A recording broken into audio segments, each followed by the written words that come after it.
Welcome guys, আমি জিয়াদ আহমেদ আকাশ। আমি মিম চলে আসলাম আর একটি ভিডিও নিয়ে। সেটা হচ্ছে আমাদের বরবাদের রিভেঞ্জ সিন, মানে যেখানে নিতু আদিব মির্জার সামনে প্রথমবার সামনাসামনি দেখা করে এবং তাকে মানে যেভাবে অপমান করে, এরা আসলেই দেখার মতো।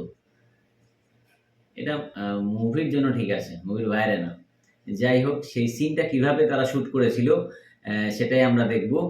আর হচ্ছে যে চ্যানেল থেকে ভিডিওটি নেওয়া হয়েছে সেটা হচ্ছে রিয়েল এনার্জি প্রোডাকশন। চ্যানেলের লিঙ্ক আর ভিডিও সোর্স লিঙ্ক আমি অবশ্যই দিয়ে দেবো। আর আমাদের মেগাস্টার শাকিব খানের কথা কি বলবো, দুর্দান্ত অভিনয় করছে। তার শুটের অভিনয়টাও আমরা দেখব, আর যেখানে শুটের পর এডিটিং যে ফাইলটা সেটাও আমরা দেখব।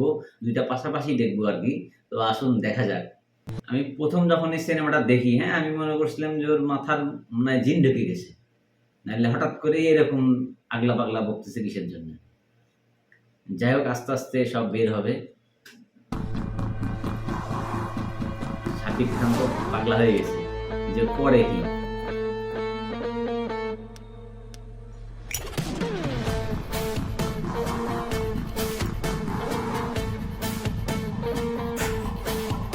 দেখালে নিয়ে আসলে হবু আব্বার সাথে দেখা করার নিয়ে আসি, আর কি হয়ে গেল। What are you doing? He's my father. Right, father. আমারও বাবা ছিল। তোমার বাবার জন্য আমার পুরো পরিবারটা ধ্বংস হয়ে গেছে।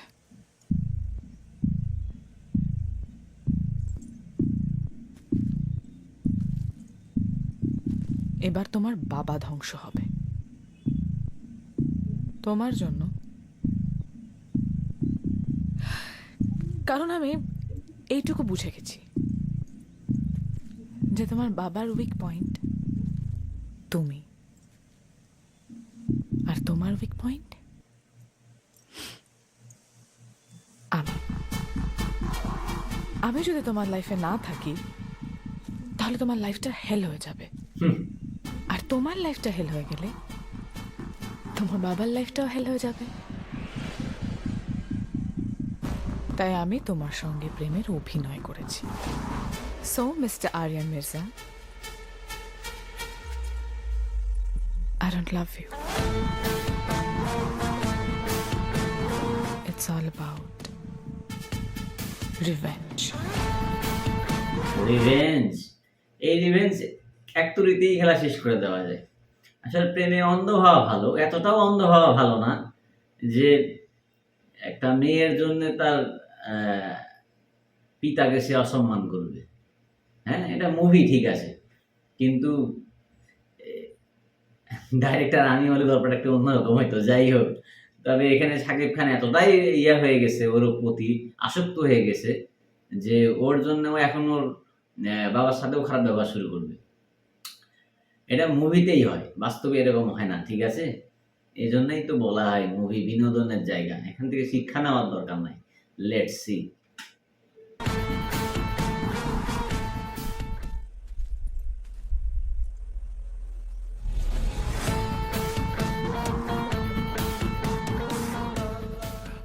Shut up! Shut up.